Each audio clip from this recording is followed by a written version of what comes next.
Folks, I want you to see the most glorious mullet that you've ever seen. You've never seen this mullet before. This is Carl of the band Galss Hammer. He also sings in the similar band Salem Hill. So that's why he is very, how do I say it, symphonic. This is Galss Hammer live at Belmont, the fourth of 4 DVDs.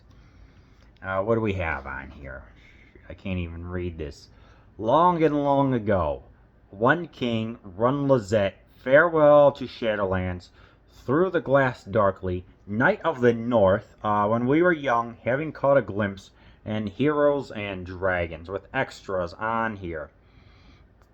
Tales of the Great Wars, surround sound, and barely even read this, Lirazel surround mix. There's also a slideshow with commentary, behind the scenes video, rehearsal video, 2003 concert appearance video, and live at the Belmont trailer.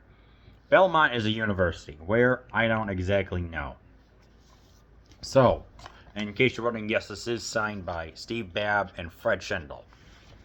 Like I said, the 2 constant members of this band. And you're wondering, what are my thoughts on the songs here? Yes, I'm going full force. And this is long and long ago. This is a nice vocal piece with a little bit of guitar. And the vocals have the glorious mulleted man, Carl Groves, I think, return. It's a nice, I'd say 7-minute intro, you know.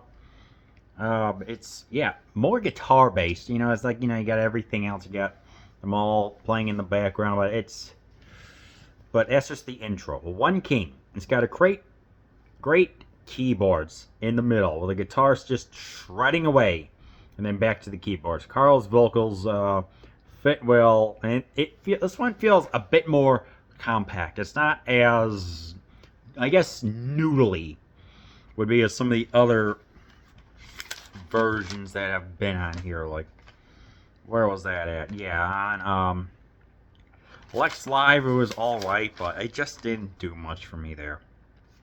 And Run Lizette, you know, it's got a nice drum solo with an intro, and surprisingly, there's a partition to reduce the drums overtaking everything else. I'm like, that's very interesting. We've got more symphonic with a 3-string, with the 3-string members and the females, and they have a nice. They sing very well with 1 in a million with Carl there. Guitar, keyboard show Horse's gentle and mean sides, and I would say this is honestly my favorite rendition of the song of the 3 that I've heard. So yeah, I like this one. Farewell to Shadowlands. Bass is loud and supports guitar shredding. More bass.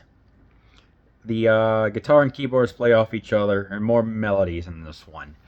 This is the first I've heard this, and I'm like, this is some good stuff right here. Through the glass darkly, keyboard intro. Can't even read my own handwriting here. Something, yeah, Carl and Susan sing in tandem. That was nice to hear that. And I'm like, yeah, this is more of a vocal piece right here.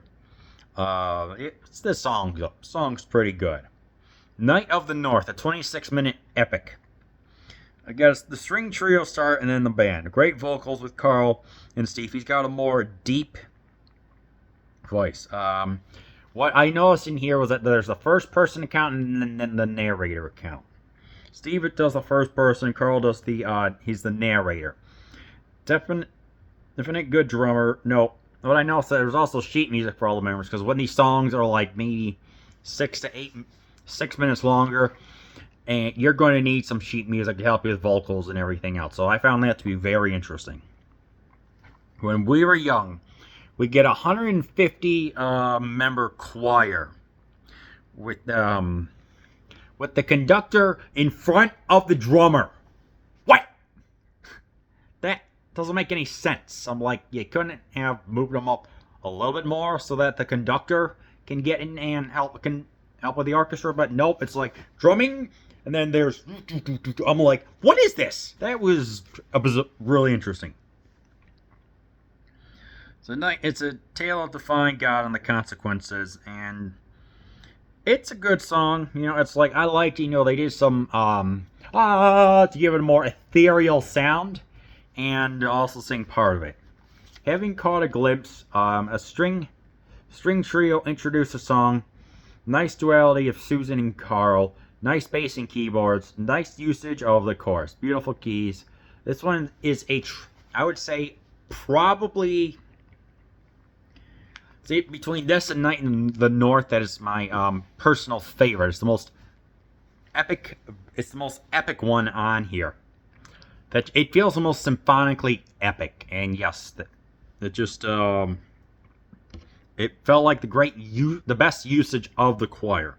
Heroes and Dragons. It's a ballad. I wouldn't say elegiac, but it was more about like a hero, you know, the snake in the Garden of Eden, then Jesus being resurrected. It felt like a fitting ending, but they should have had the choir coming in the last one. I'm like, what? Where's the choir? You could have had them on Night of the North and Heroes and Dragons, you know? I mean, I get that having to conduct 150 people, but seriously, they're only in 2 songs. But whatever. This felt like a proper concert DVD with introducing the members, a little introduction, you know, an animated intro and credits and everything else. I felt like that this, for 98 minutes, you get the most value, plus disc 2 full of all the extras too. So I do highly recommend this one. But if I were to rank them, and none of these are bad. These are ones I just didn't do much for me versus the one that did the most for me. At number 4 would be Lex Live, which was a good intimate setting, but just the editing, just the weird camera tricks didn't do it for me. Number 3, probably Live at the Tavolt. Probably like Double Live. It's a good introduction to the band. I have to say that, but it just went straight into it when I wanted a little bit more, you know, bells and whistles to it. Number 2 is probably Live at the Tivoli. They have the same thing going on here, but again, just lack of bells and whistles. It's like, I get that for when you have some long songs, but at the same time, just a slideshow, something, anything. And number 1 would definitely have to be this one, Live at Belmont. This feels like the most complete package of a concert DVD and the band interacting with the audience and stuff like that. I felt like that this was the best, so yeah. So if you want to check out a really great symphonic progressive rock band, check out Galss Hammer, specifically Live at Belmont University.